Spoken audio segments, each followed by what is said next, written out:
Welcome to Let's Speak Fleet, our video series where Wheels experts drive the conversation on the latest fleet trends, emerging technologies, and industry best practices. As one of North America's leading fleet management and mobility providers, we're dedicated to keeping your business moving, safer, smarter, and more efficient than ever. Together, let's go far.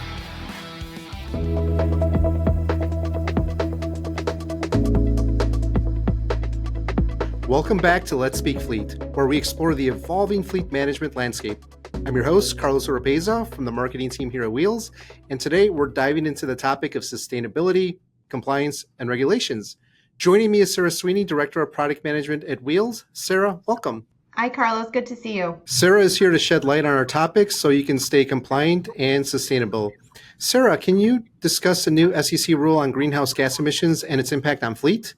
Yes. That's a great question. And this is one that we've been tracking for quite a while. I believe it was originally proposed in March of 2022 and didn't actually get passed until this past March of 2024.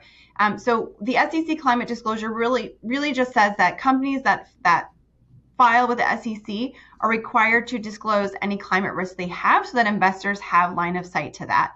And where that's going to impact fleet is around sustainability objectives and goals that companies set, and scope 1 and scope 2 emissions reporting. So most of our fleet managers are probably used to reporting emissions out to stakeholders within their company. Now that information is actually going to get circulated more widely and be part of the SEC filings that your companies will be doing, assuming, of course, that they are filing with the SEC. It is something that also your investors will have visibility to, so you probably will see added pressures to help drive those down. But that's something I know many companies are already working on. So I think it's really just a natural extension of what we're already doing and just provides more visibility to that for all involved.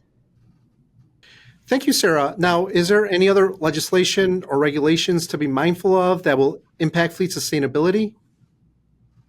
So that's a really great question. And there is a lot going on. So when we think about it, there's probably 3 areas that we focus on. So one is there's probably legislation happening around the vehicles themselves. So what are the types of vehicles that can be purchased? What are the ones that are going to be available for sale? We've seen that in some regards in Canada, California, other states have passed legislation that have identified when they'll stop selling any new internal combustion vehicles. The second type of legislation more so impacts the OEMs. So something like the Advanced Clean Trucks rule dictates the types of vehicles and the components of those vehicles that can be sold. The EPA rule around emissions also is one that affects the OEMs. And then the third type of legislation that we monitor is around reporting. So this is where the SEC climate disclosure is a great example of. Many of the California Air Resource Board initiatives like Advanced Clean Fleets and Clean Truck Check have reporting requirements associated with them. So I would say, those are really the 3 key areas: the vehicles, the OEMs, and reporting.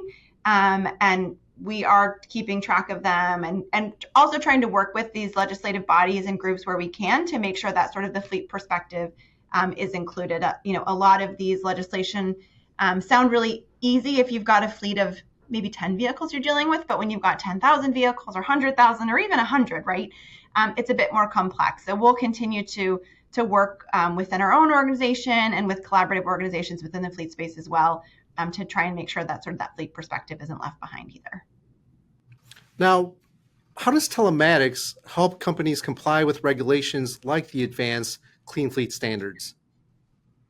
Telematics is one of those things that it does kind of feel like a silver bullet sometimes. There's so much that you can do with telematics that, I'm always trying to think about, is there a way that we can extend this? Because if you're using it in one area, there's no reason you can't leverage it in another. So a couple of ways that I see telematics being helpful when it comes to complying with regulations, like the Advanced Clean Fleets rule, for example, or even the SEC climate disclosures, right? It's about the breadth and the accuracy of the data that you can obtain. So something as simple as understanding the routes that your vehicles are taking, maybe going a further step to optimize those routes so you can help reduce your emissions.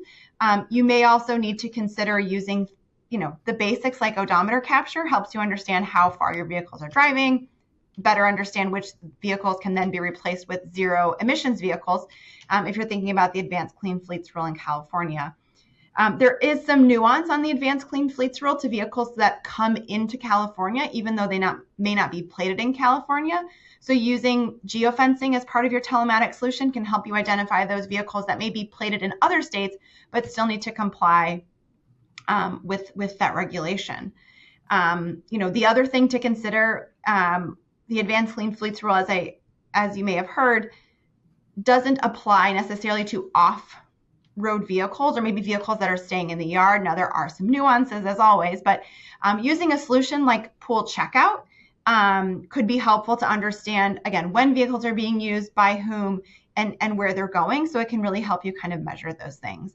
And I think probably the last thing that is going to be really helpful with telematics is understanding usage patterns. So in the Advanced Clean Fleets rule, there are a number of carve-outs and exceptions that you can apply for depending on sort of the unique circumstances of your fleet.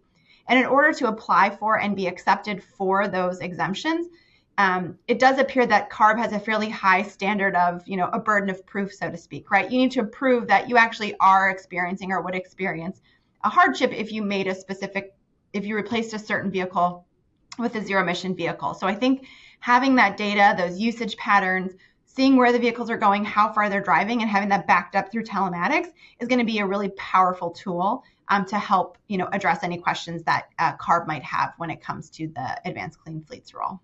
So Sarah, you mentioned geofencing, you mentioned pool checkout. Are there any final proactive measures that you recommend so our viewers can stay compliant?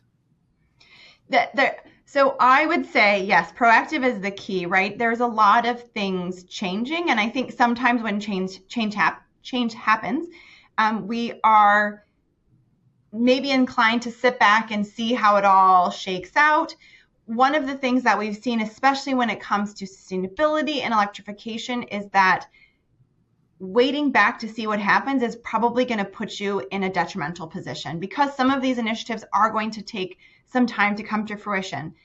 I think the best example of this is when it comes to infrastructure needs. So ordering a vehicle, upfitting a vehicle certainly could take, 8, 12, 15 months, right, to get that vehicle. Getting infrastructure in the ground to support the needs of a depot or of a fleet of vehicles is going to take even longer. So I would really encourage customers to sort of assume that these proposals are probably going to come to fruition in some capacity and start talking to your stakeholders, start talking to your facilities managers, your finance team about how this might impact your budget.